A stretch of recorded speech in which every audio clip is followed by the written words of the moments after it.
پرچے کی فکر نہیں ہے، مجھے سپریم کورٹ پہنچنا ہے، سپریم کورٹ پہنچیں گے، اور یہ جو ڈر اور خوف دلانا چاہتے ہیں، ورنہ امپریشن یہی جائے گا کہ ہم لوگ بیٹھ گئے ہیں. ہم نہیں بیٹھے. پہلے جیسے عمران خان کے اوپر قادرانہ حملہ کر لیا نا، ان کا خیال تھا جیسے ڈر جائے گا، کوئی ڈرا.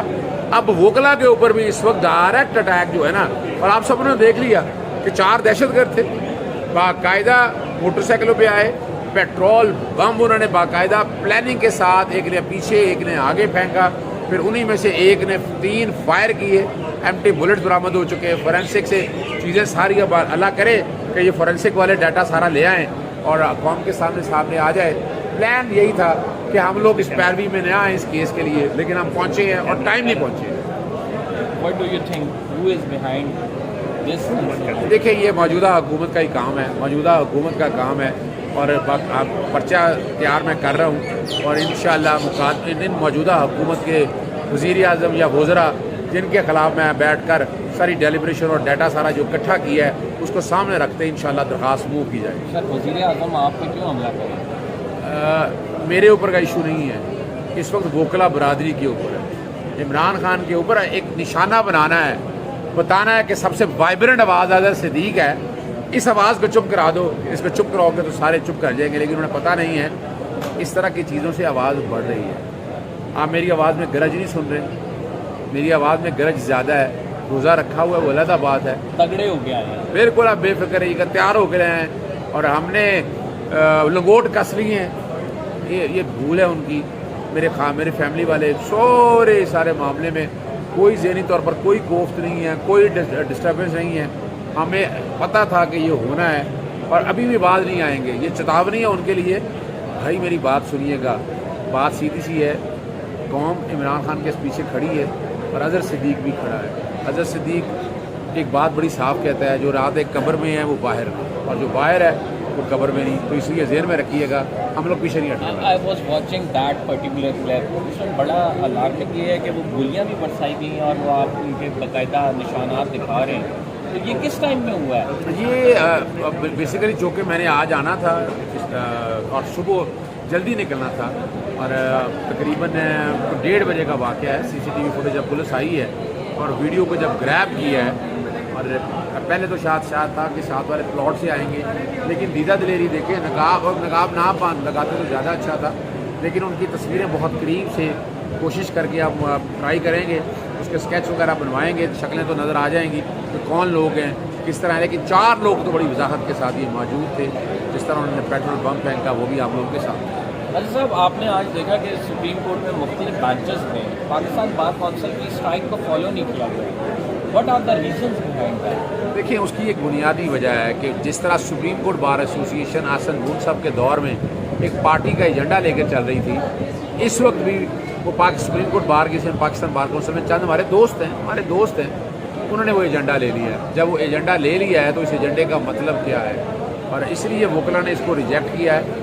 اور پورے پاکستان میں، کراچی میں کا دکا ہم نے سنا ہے کہ ایسے واقع ہوئی ہیں، لیکن پورے پاکستان میں وکلا نے باقاعدہ عدالتیں اٹینڈ کی ہے، ہر ہیئرنگ میں پیش ہوئے ہیں، اور وہ پیش کریں گے. اور ہم نے اس جو کال تھی اسٹرائک کی، اس کو ریجیکٹ کیا. 8 رکنی بینچ کے آگے کیا دلائل دینے جا رہے ہیں؟ آپ کی اپنی درخواست ہے، لیکن امتیاز صدیقی صاحب نے آج پہلے دیکھیں ہم نے آپس میں فیصلہ کر لیا تھا کہ آج کے دلائل کی ابتدا جو ہے امتیاز صدیقی صاحب کریں گے، اور وہی دلائل ہیں جو پچھلے آپ 10 دن سے میرے سے سنتے آئے ہیں.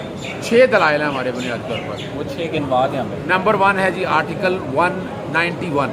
یہ رولز و پروسیجر کی بات کرتا ہے، یہ سپریم کورٹ بنا سکتا ہے اور کوئی بنا نہیں سکتا. دوسرا ہے کہ یہ ایکٹ جو بنایا گیا ہے یہ عدلیہ کی آزادی میں مداخلت ہے 175 کو سامنے رکھتے ہوئے. تیسرا یہ ہے کہ آرٹیکل 142 کو اگر سامنے رکھیں، اس پہ پارلیمنٹ لیجسلیٹ نہیں کر سکتی ہے اس کانٹیکس میں. چوتھا جو بڑا آرٹیکل 142 یہ اگر آپ نے قانون سازی کرنی ہے، وفاق نے کیسے کرنی ہے، صوبوں نے کیسے کرنی ہے، یہ پورا طریقہ کار دیا ہوا ہے. اور 5واں آرگومنٹ یہ ہے کہ جو فیڈرل لیجسلیٹو لسٹ 1 ہے اس کی انٹری 55 جو سپریم کورٹ کو ایکسکلوڈ کرتی ہے، سپلیمنٹ تو کر سکتے ہیں، اس کے کانٹیکس میں بات ہے. اور جو بینچ بنانے کا اختیار ہے وہ سپریم کورٹ کے پاس ہے. PLD 2002 سپریم کورٹ 306 میں یہ طے ہو چکا ہے بات. اور بینچز بنانے کا بھی، اس کو نوٹس دینے کا بھی. تو یہ سارے معاملے میں یہ ایکچولی عدلیہ کو کیپچر کرنے کی بات ہے، ٹیک اوور کرنے کی بات ہے کہ اپنی مرضی سے یہ سارے معاملے کو لے جایا جا سکے. سر یہی اگر چیف جسٹس